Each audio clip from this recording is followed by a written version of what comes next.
State news bulletin ముందుగా headlines. Congress అడ్డదారులు తొక్కుతోంది. Working president KTR ఆరోపణలు.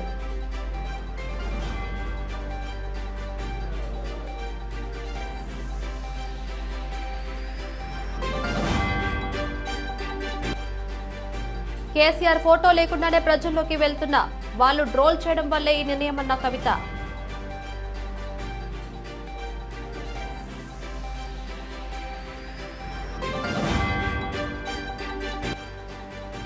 విశాఖలో భారీ పెట్టుబడితో గూగుల్ డేటా సెంటర్.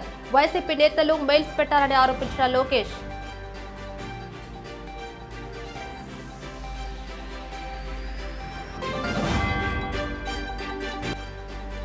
జూబ్లీహిల్స్ లో వేడెక్కిన నియోజకవర్గ ఉప ఎన్నిక. నామినేషన్ దాఖలు చేసిన బీఆర్ఎస్ అభ్యర్థి సునీత.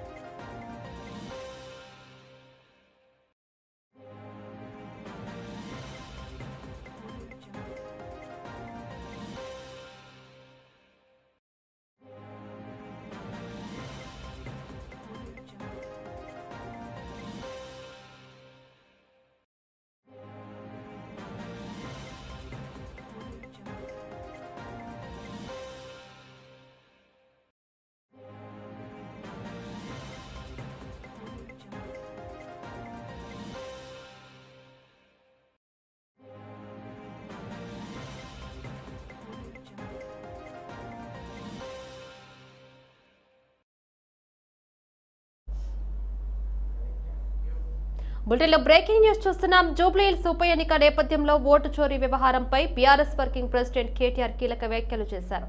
తెలంగాణ భవన్లో జరిగిన ప్రత్యేక సమావేశంలో బీఆర్ఎస్ కేటీఆర్ ఓటు చోరీ అంశంపై పవర్ పాయింట్ ప్రెజెంటేషన్ అందించారు.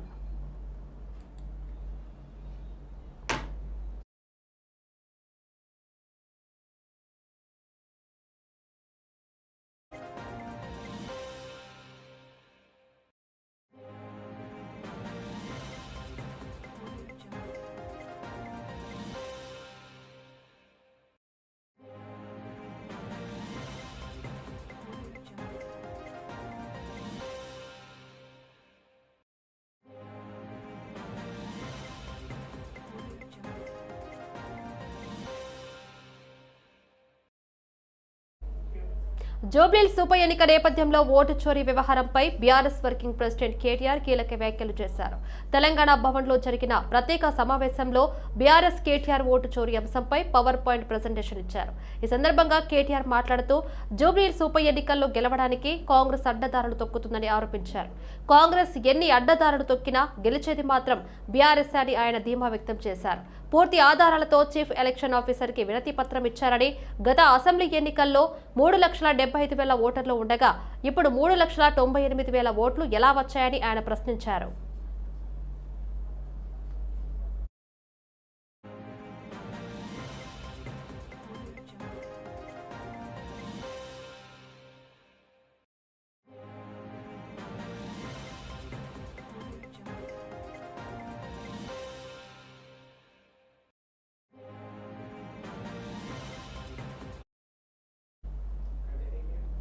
అంతేకాకుండా అసాధారణంగా 23,000 ఓట్లు ఎలా పెరిగాయని, మొన్న కాంగ్రెస్ పార్టీ తరఫున నవీన్ యాదవ్ ఓటరు ఐడీలు పంచాడని తెలుస్తోంది.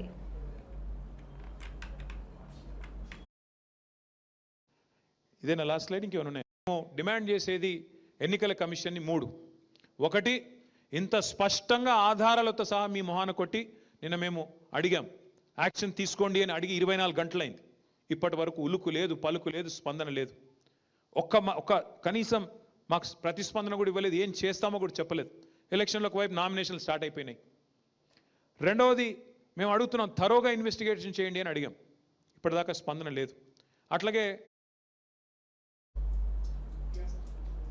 అంతేకాకుండా అసాధారణంగా 23,000 ఓట్లు ఎలా పెరిగాయని, మొన్న కాంగ్రెస్ పార్టీ తరఫున నవీన్ యాదవ్ ఓటర్ ఐడీలు పంచాడని, ఓటర్ ఐడీ పంచే అధికారం అతనికి ఎవరు ఇచ్చారని ఆయన అన్నారు. అవన్నీ ఫేక్ ఓటర్ ఐడీ కార్డ్స్ అని ఎన్నికల అధికారులు అంటున్నారన్నారు. అతనిపై ఎన్నికల అధికారులు కేసు కూడా నమోదు చేశారని కేటీఆర్ పేర్కొన్నారు. ఈ ఫేక్ ఓటర్లో మైనర్లు కూడా ఉన్నారని కేటీఆర్ వెల్లడించారు. సంస్కృతి అపార్ట్మెంట్లో 43 ఓటర్లు ఉన్నారని, కానీ అక్కడికి వెళ్లి ఎంక్వైరీ చేస్తే వాళ్ళెవరూ అక్కడ లేరని చెబుతున్నారన్నారు. ఇదే కాకుండా మరొక చోట బూత్ నెంబర్ 125లో ఒకటే అడ్రస్ లో 23 ఓట్లు ఉన్నాయని, అక్కడ కూడా ఈ 23 మంది ఎవరో అక్కడి వాళ్లకు తెలియదు అని చెబుతున్నారన్నారు. ఆ ఇంటి యజమానికి కూడా వాళ్ళెవరో తెలియదు అని సమాధానం ఇస్తున్నారన్నారు. ఇవన్నీ ఫేక్ ఓట్లు అని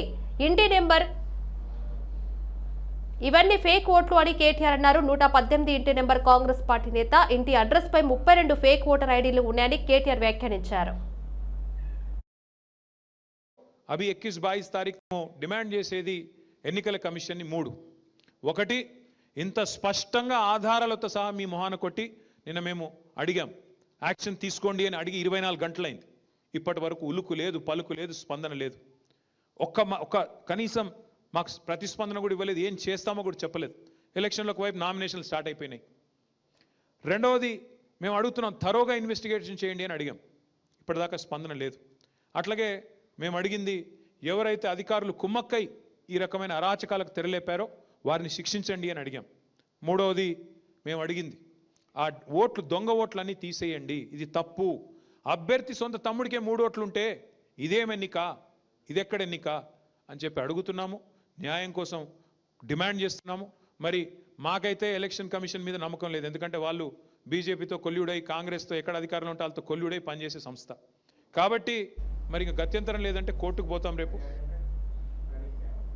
తెలంగాణ రాజకీయాల్లో కీలక పరిణామం చోటు చేసుకుంది. జాగృతి అధ్యక్షురాలు ఎమ్మెల్సీ కల్వకుంట్ల కవిత రాష్ట్ర వ్యాప్త యాత్రకు సిద్ధం కావడంతో ఈ యాత్రకు రాజకీయంగా ప్రాధాన్యత సంతరించుకుంది.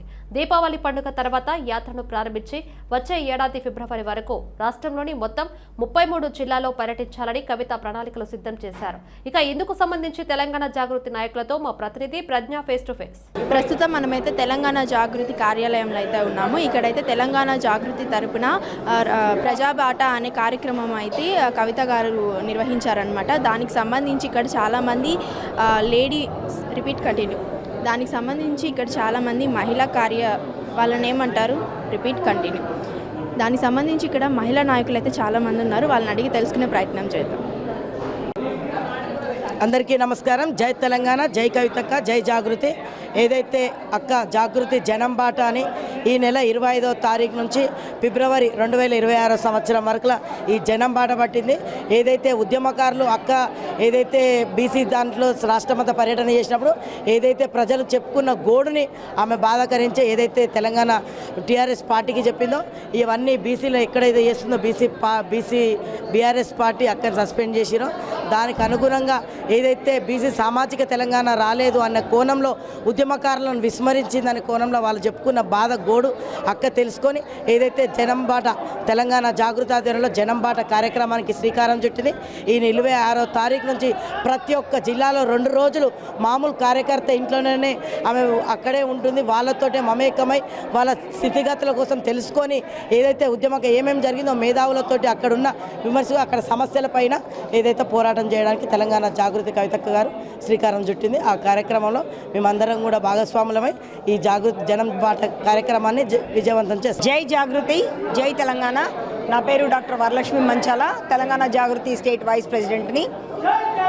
ఈరోజు విడుదల చేసినటువంటి ఈనాటి కార్యక్రమంలో భాగంగా విడుదల చేసినటువంటి పోస్టర్ రిలీజ్ కార్యక్రమం ఏదైతే ఉందో 2 నెలలుగా కొనసాగేటువంటి తెలంగాణ జాగృతి బాట ఇది ప్రజల వద్దకే మా అధ్యక్షురాలతో పాటు మా తెలంగాణ జాగృతి వెళ్ళి ప్రజల పక్షానికి వాళ్ళ భావాలు ఏమున్నాయి, ఏ విధమైనటువంటి మార్పు కోరుకుంటున్నారు, ఇంకా ఏ విధమైనటువంటి వాటి మీద జరగలేదు అనుకుంటున్నారు, సామాజిక తెలంగాణకు సంబంధించి ఇంకా ఏ అంశాలకు ప్రజలకు అందుబాటులో వరకు రానటువంటి అంశాలు ఏమున్నాయో, వచ్చిన వాటిలో ఎంత సంతృప్తికరంగా ఉన్నారో ఇలాంటి విషయాలు, అదేవిధంగా జనరల్గా పాదయాత్రలు బాటా ఇట్లా చేసినప్పుడు ఊరికే వీళ్ళ కోసం చెప్పుకోవడం అనేటువంటిదే మనం చూస్తూ ఉంటాము. బట్ మా జాగృతి, మా అధ్యక్షురాలు, వ్యవస్థాపక అధ్యక్షురాలు తీసుకున్నటువంటి తెలంగాణ జాగృతి బాట ఏదైతే ఉందో ప్రజలకు మనము టైం ఇచ్చి జరుగుతున్నటువంటి అంశాలని వినాలి. ఎంతోమంది మేధావులను, ఉద్యమ నేతలను వీరందరినీ కూడా కలిసి మన తెలంగాణ రాష్ట్రం ఎలా ఉండాలి అని కోరుకుంటున్నారు అనే దాని మీద వాళ్ళ ఐడియాలజీ ఏమున్నది అనేటువంటిది వినేటువంటి సూచనగా జరిగేటువంటి ఇది 2 నెలల పాటు జరుగుతుంది. 2 రోజులు ఒక్కొక్క జిల్లాకు కేటాయించడం అనేటువంటి జరిగింది. ఆ 2 రోజుల పర్యటనలో ఆ 2 రోజులు కూడా అదే జిల్లాలో ఉండడం అనేటువంటి జరుగుతుంది. చాలా మందితోటి కలిసి వాళ్ళ తోటి మాట్లాడి వాళ్ళవి విని ఆలకించి తీసుకునేటువంటి నిర్ణయాల మీద జరగబోతున్నటువంటి తెలంగాణ జాగృతి బాట ఇది సక్సెస్ కావాలని మేమందరం కోరుకుంటున్నాం. జై తెలంగాణ, జై తెలంగాణ జాగృతి మహిళా నాయకురాలని వేముల భవానీ నా పేరు.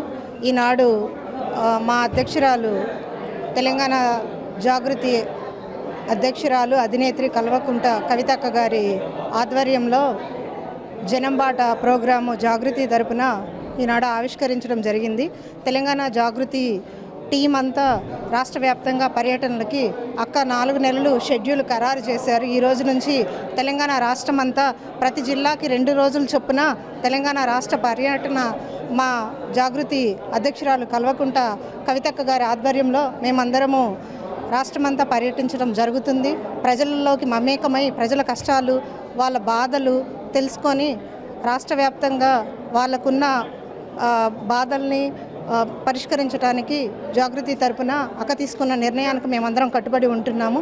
జై జాగృతి, జై కవితక్క, జై తెలంగాణ, జై జాగృతి. ఈరోజు జై కవితక్క. ఈరోజు మేము జాగృతి జనబాట పోస్టర్ రిలీజ్ చేశారు కవితక్క గారు. దానికి పెద్ద ఎత్తున హాజరయ్యాము మా జాగృతి కార్యకర్తలు కానీ అందరం. మా ప్రోగ్రాం ఏంటంటే అక్కగారు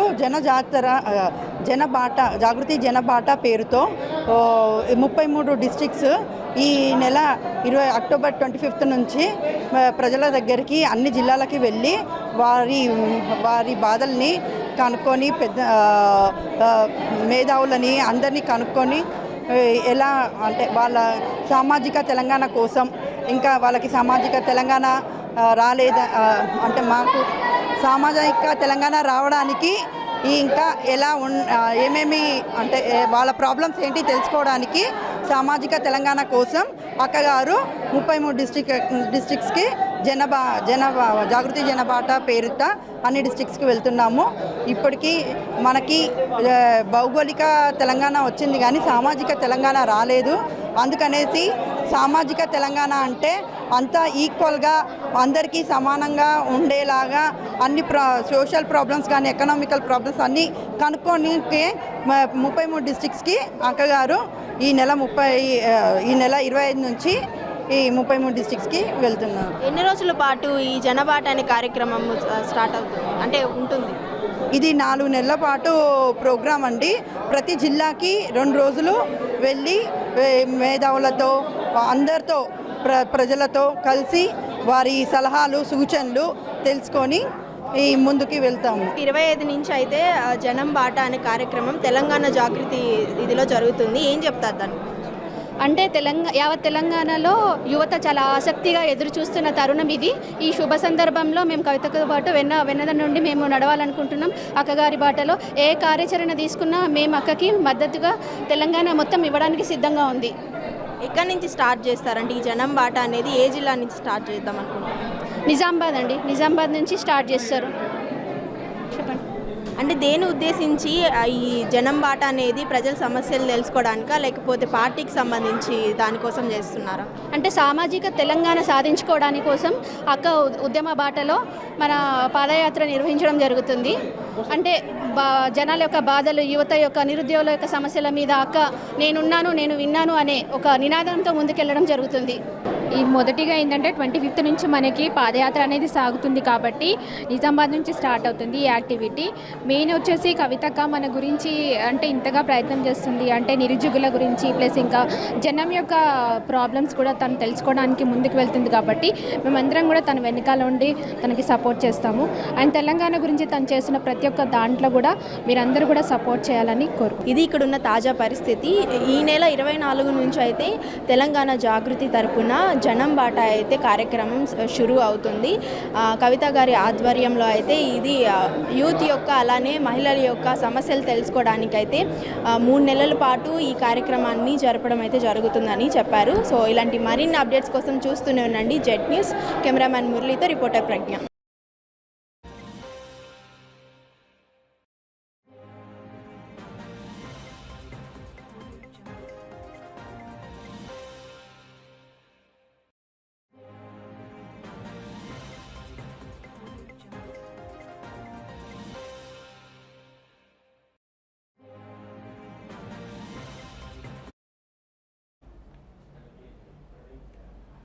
మరో బ్రేకింగ్ న్యూస్ చూస్తున్నాం. ఆంధ్రప్రదేశ్ రాష్ట్రానికి పెట్టుబడుల ప్రవాహం మొదలైంది.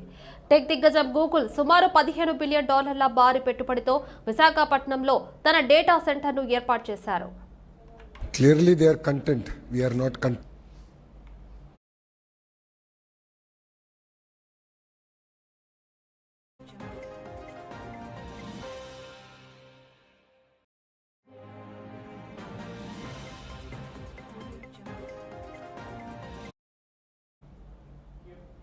ఆంధ్రప్రదేశ్ రాష్ట్రానికి పెట్టుబడుల ప్రవాహం మొదలైంది. టెక్ దిగ్గజం గూగుల్ సుమారు $15 బిలియన్ భారీ పెట్టుబడితో విశాఖపట్నంలో తన డేటా సెంటర్ను ఏర్పాటు చేయనుందని రాష్ట్ర ఐటీ విద్యాశాఖ మంత్రి నారా లోకేష్ ప్రకటించారు. ఇది భారత చరిత్రలోనే అతిపెద్ద single foreign direct investment FDI అని ఆయన స్పష్టం చేశారు. బుధవారం ఉండవల్లిలోని తన నివాసంలో ఏర్పాటు చేసిన మీడియా సమావేశంలో లోకేష్ ఈ వివరాలు వెల్లడించారు.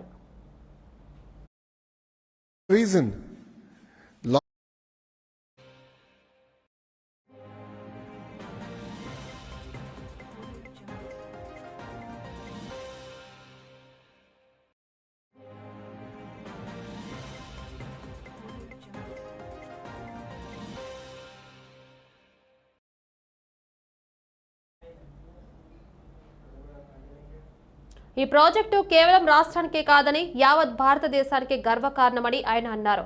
అమెరికా వెలుపల గూగుల్ ఏర్పాటు చేస్తున్న అతిపెద్ద డేటా సెంటర్ ఇదేనని తెలిపారు. ఈ ఒక్క పెట్టుబడితోనే రాష్ట్రంలో ప్రత్యక్షంగా పరోక్షంగా సుమారు 1,88,000 ఉద్యోగాలు లభిస్తాయని, రాబోయే 5 ఏళ్లలో స్థానిక ఆర్థిక వ్యవస్థపై దాదాపు 48,000 కోట్ల సానుకూల ప్రభావం చూపుతుందని వివరించారు. ఇక గతంలో మైక్రోసాఫ్ట్ హైదరాబాద్ రూపురేఖలను మార్చినట్లే ఇప్పుడు గూగుల్ విశాఖ దశను మార్చబోతుందని లోకేష్ ధీమా వ్యక్తం చేశారు. You've asked a question, you should give me a chance to answer the question. Clearly they are content, we are not content. Clearly those cities are very content in life, we are not content, we are hungry for investments. There's a very big difference.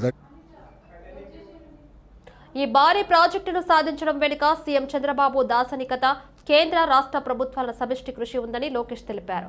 Google ప్రతినిధుల విజ్ఞప్తి మేరకు కేంద్ర ప్రభుత్వం కొన్ని చట్టాల్లో కీలక సవరణలు చేసిందని, ప్రధాని మోడీ, ఆర్థిక మంత్రి నిర్మలా సీతారామన్ సంపూర్ణ సహకారం అందించారని గుర్తు చేశారు.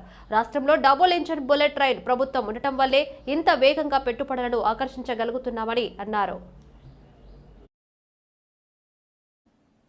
3, it is not just about the jobs that a data center creates, it's about the greater ecosystem that a data center creates. It is called edge computing for a reason. Lot of companies, lot of financial services companies want to be closer to these centers for the single reason that their computational speed, every millisecond matters.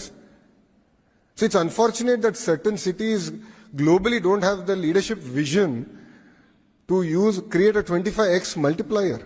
Cluster based approach చాలా చాలా అవసరం. Electronics manufacturing అంటే ఒక ecosystem రావాలి, 100 kilometre రేడియస్లో major end to end ecosystem create చేయాలి. So అంటే మీ మొబైల్ ఫోన్ తీసుకుంటే దానికి ఉన్న casing, housing, camera module, lens, chip manufacturing, display అంతా 100 కిలోమీటర్ రేడియస్లో మ్యానుఫ్యాక్చర్ అవ్వాలి. That is called vertical integration. Horizontal వచ్చేగల స్కిల్ డెవలప్మెంట్, నా హెచ్ఆర్డీ మినిస్ట్రీ వస్తుంది. స్కిల్ డెవలప్మెంట్, ఎక్విప్మెంట్ టెస్టింగ్, మన బ్లూ స్టార్ లీడర్షిప్తో కలిసి కూడా అదే డిస్కస్ చేశాం. వాళ్ళకు హీట్ పంప్ ఆంధ్ర రాష్ట్రం తయారు చేస్తే జర్మనీకి పంపించాలి టెస్టింగ్కి, సర్టిఫికేషన్కి. ఆ సర్టిఫికేషన్ ఎందుకు ఆంధ్ర రాష్ట్రంలో ఉండకూడదు, ఇదే ఎకో సిస్టంలో మీరు పెట్టండి అని వాళ్ళు కూడా మేము పెట్టుబడులు పెడతాం ఆ ఎకో సిస్టమ్ కానీ వాళ్ళు కూడా చెప్తాం కానీ. సో వర్టికల్ హారిజాంటల్ ఇంటిగ్రేషన్ చేస్తున్నాం. సో అందుకే కంప్రెస్డ్ బయోగ్యాస్ అంతా ఒక జోన్. జూబ్లీహిల్స్ శాసనసభ నియోజకవర్గానికి జరగనున్న ఉప ఎన్నికల ప్రక్రియ వేడెక్కింది. బీఆర్ఎస్ పార్టీ తరపున అభ్యర్థిగా దివంగత ఎమ్మెల్యే మాగంటి గోపీనాథ్, అర్ధంగి మాగంటి సునీత తన నామినేషన్ దాఖలు చేశారు. పార్టీ వర్కింగ్ ప్రెసిడెంట్ కేటీఆర్ ఇతర ముఖ్య నేతలతో కలిసి ఈ రోజు ఆమె షేక్పేట్ తహసీల్దార్ కార్యాలయంలో రిటర్నింగ్ అధికారి తొలి సెట్ నామినేషన్ పత్రాలను సమర్పించారు. జరుగుతున్న జూబ్లీహిల్స్ షేక్పేట్ దగ్గర అయితే ఉన్నామన్నమాట. అయితే ఇప్పుడే బీఆర్ఎస్ వాళ్ళు వచ్చి నామినేషన్ వేసి వెళ్ళడం అయితే జరిగింది. అండ్ మాగంటి సునీత గారు కూడా వచ్చారనమాట. ఆమె వచ్చి నామినేషన్ వేసి వెళ్ళారు. ఆమెతో పాటు కేటీఆర్ గారు కూడా వచ్చారు. వచ్చి ఇప్పుడే నామినేషన్ వేసి వెళ్ళడం అయితే జరిగింది. ఇక జూబ్లీహిల్స్ ఉప ఎన్నికలకు నోటిఫికేషన్ విడుదలైన వెంటనే నామినేషన్లు షురు అయ్యాయి. మొదటి రోజు 10 మంది నామినేషన్లు వేశారు. అలాగే 2 రోజుల్లో 10 మంది నామినేషన్లు దాఖలు చేశారు. మొత్తం 2 రోజుల్లో 20 మంది అభ్యర్థులు నామినేషన్లు దాఖలు చేశారు. ఇందులో అయితే 6 రిజిస్టర్ పార్టీలు కాగా 14 మంది స్వతంత్ర అభ్యర్థులు అయితే ఉన్నారు. అలాగని జూబ్లీహిల్స్ ఉప ఎన్నికల్లో నామినేషన్లు ఊపందుకుంటున్నాయి. ఈరోజు బీఆర్ఎస్ అభ్యర్థి మాగంటి సునీత నామినేషన్ దాఖలు చేశారు. షేక్పేట్ తహసీల్దార్ కార్యాలయంలో మాగంటి సునీత నామినేషన్ దాఖలు చేశారు. అలానే సునీతతో పాటు మాజీ మంత్రులు కేటీఆర్, తలసాని శ్రీనివాస్ యాదవ్, పద్మారావు తదితరులు అయితే కలిసి సాదాసీదా నామినేషన్ దాఖలు అయితే చేశారు. అలాగే కాంగ్రెస్ అభ్యర్థి నవీన్ యాదవ్ ఎల్లుండి అంటే 17వ తేదీ అయితే నామినేషన్ వేయడానికి అయితే వస్తున్నారంట. ఇదన్నమాట ఇక్కడ ఉన్న తాజా పరిస్థితి. అయితే ఇలాంటి మరిన్ని అప్డేట్స్ కోసం చూస్తూనే ఉండండి జెట్ న్యూస్. కెమెరామ్యాన్ మురళీతో రిపోర్టర్ ప్రజ్ఞ.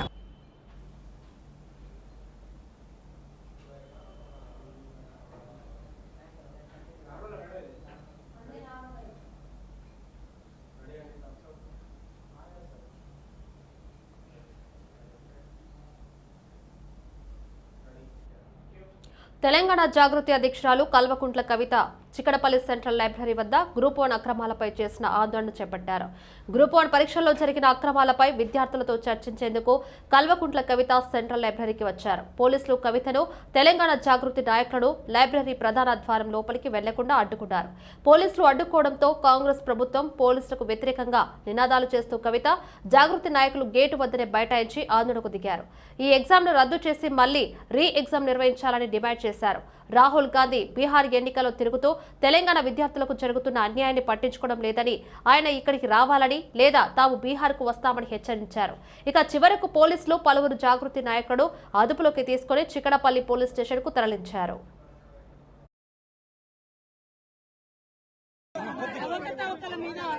విద్యార్థులతో మాట్లాడడానికి ఇక్కడికి రావడం జరిగింది. కేసీఆర్ గారి పరిపాలనలో కూడా అవకతవకలు జరిగినటువంటి విషయాన్ని విద్యార్థులు ఇక్కడ చెప్పడం జరిగింది.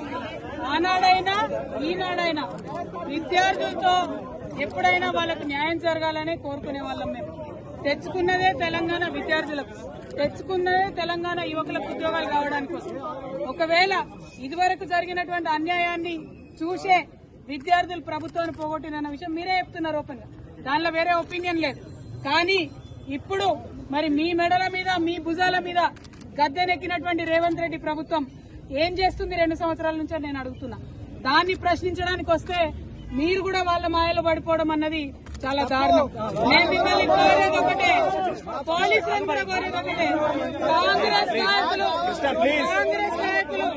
వస్తే లోపల దాకా తీసుకొని పోయి విద్యార్థులతో మాట్లాడించి, ప్రతిపక్ష నాయకులు వస్తే గేట్ బయట మీరే కన్ఫ్యూజన్ క్రియేట్ చేస్తున్నారు. విద్యార్థులతో ఓపెన్ డిస్కషన్ కోసం ఇక్కడికి వచ్చినాం, కానీ అది కూడా కాదంటే ఇక్కడ కాకపోతే ఇంకో దగ్గర మాట్లాడుకుంటాం.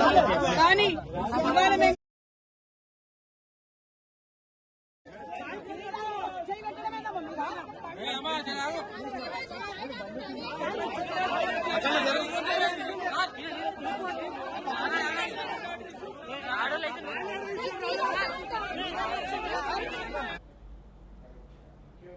డాక్టర్ బిఆర్ అంబేద్కర్ కోనసీమ జిల్లా అమలాపురంకు చెందిన ఎమ్మెల్యే ఆయుధాబుత్తుల ఆనందరావు సమావేశం నిర్వహించారు.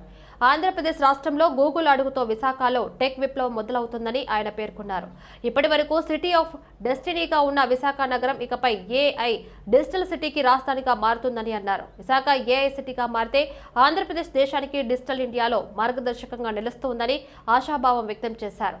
సాంకేతిక రంగం ఒక రాష్ట్ర భవిష్యత్తును ఎలా మార్చగలదో చెప్పడానికి హైదరాబాద్ ముఖ్య ఉదాహరణ అని పేర్కొన్నారు. చంద్రబాబు నాయుడు గారి దురదృష్టితోనే మైక్రోసాఫ్ట్ సంస్థను హైదరాబాద్కు తీసుకురావడం జరిగిందని, ఇది హైదరాబాద్ అభివృద్ధికి గేమ్ చేంజర్ గా మారిందని ఎమ్మెల్యే ఆనందరావు వ్యాఖ్యానించారు. నిన్న కాక మొన్న కుదుర్చున్నటువంటి గూగుల్ సంస్థ విశాఖపట్నంలో 87,500 కోట్ల పెట్టుబడితో సౌత్ ఆసియాలోనే అతి పెద్ద డేటా సెంటర్ని నెలకొల్పడానికి ఆంధ్రప్రదేశ్కి పెట్టుబడితో రావటం అంటే ఇది మామూలు విషయం కాదు. ఎందుకంటే నాడు హైదరాబాదు నగరం మైక్రోసాఫ్ట్ కంపెనీని చంద్రబాబు గారు తీసుకొచ్చిన తర్వాత మాత్రమే హైదరాబాదు నగరానికి మిగిలినటువంటి పెద్ద పెద్ద కంపెనీలు, ప్రపంచవ్యాప్తంగా ఉన్న కంపెనీలన్నీ వచ్చి మార్పు చెందడానికి ప్రధాన కారకులు ప్రీతమ ముఖ్యమంత్రి నారా చంద్రబాబు నాయుడు గారు. అదే చంద్రబాబు నాయుడు గారు ఇప్పుడు మళ్ళా విశాఖపట్నాన్ని భారతదేశానికే డిజిటల్. వికారాబాద్ జిల్లాలోని రోడ్ల దుస్థితి, అధికారుల నిర్లక్ష్యంపై ప్రజలు తీవ్ర ఆవేదన వ్యక్తం చేస్తున్నారు. రోడ్ల పునర్నిర్మాణ హామీలు మాటల్లోనే మిగిలిపోయాయని, కానీ ప్రజల ప్రాణాలు మాత్రం రోడ్ల మీదే పోతున్నాయన్నారు. రోడ్లు పూర్తిగా గుంతలతో నిండిపోయాయి. వర్షాలు పడగానే రోడ్లు బురదమయంగా మారి ప్రయాణం ప్రజలకు సవాల్గా మారిందని ఆగ్రహం వ్యక్తం చేశారు. వికారాబాద్ ప్రధాన ఫ్లైఓవర్ పనులు కూడా నాదు నడకన సాగుతున్నాయని, 2 సంవత్సరాలు గడుస్తున్నా పూర్తి కాలేదని ప్రజలు ఆవేదన వ్యక్తం చేస్తున్నారు. ప్రత్యేకంగా స్పీకర్ నియోజకవర్గంలోని రోడ్లు గుంతలతో నిండిపోయి వాహనదారులు తీవ్ర ఇబ్బందులు పడుతున్నారు. ఎన్నిసార్లు ఫిర్యాదు చేసినా రోడ్లు అలాగే ఉండటంతో స్థానికులు ప్రభుత్వాన్ని తీవ్రంగా వ్యతిరేకిస్తున్నారు.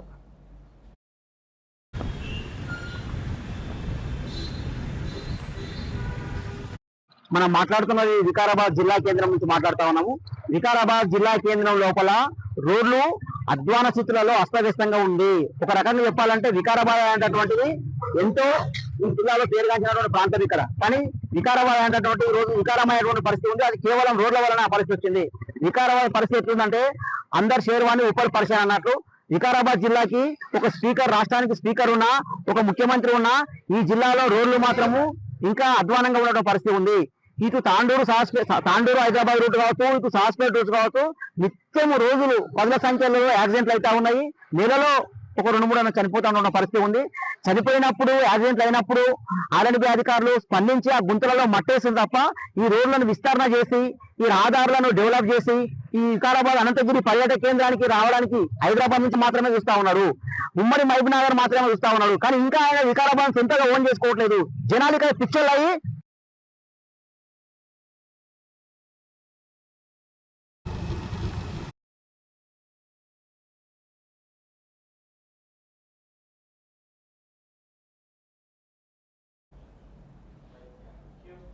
కడప జిల్లా ప్రొద్దుటూరులో రెవెన్యూ వెల్ఫేర్ ఆధ్వర్యంలో జిల్లా కలెక్టర్ చెరుకూరి శ్రీధర్, స్థానిక ఎమ్మెల్యే వరదరాజులు రెడ్డి కలిసి పెట్రోల్ బంకును ప్రారంభించారు. వేగంగా అభివృద్ధి చెందుతున్న ప్రొద్దుటూరులో రెవెన్యూ శాఖ ఆధ్వర్యంలో పెట్రోల్ బంకును ప్రారంభించడం సంతోషంగా ఉందని తెలిపారు. నాణ్యత విషయంలో రాజీ పడకుండా భారత్ పెట్రోలియం ఆధ్వర్యంలో దీనిని నిర్వహిస్తున్నామని స్పష్టం చేశారు. త్వరలో ఈ పెట్రోల్ బంకు ప్రాంగణంలో ఎలక్ట్రికల్ వాహనాలకు సంబంధించి ఛార్జింగ్ స్టేషన్ కూడా ఏర్పాటు చేయనున్నట్లు ప్రకటించారు. ప్రజలు ఈ అవకాశాన్ని సద్వినియోగం చేసుకోవాలని కోరారు.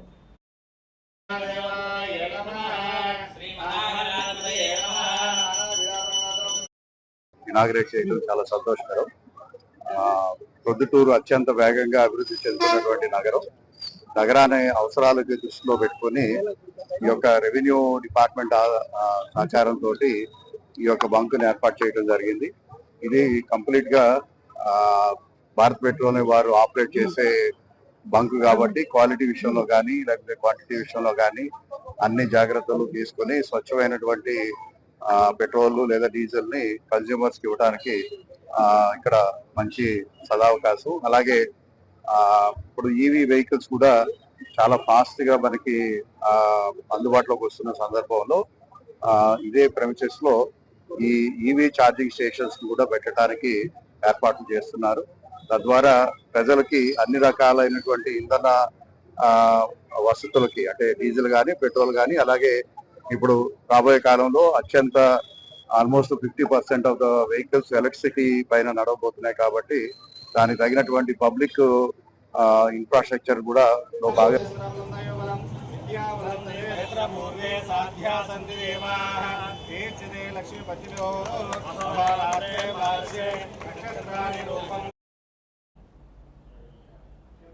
ఇవి ఇప్పటి వరకు ఉన్న bulletin updates. Keep watching jet news. నమస్తే.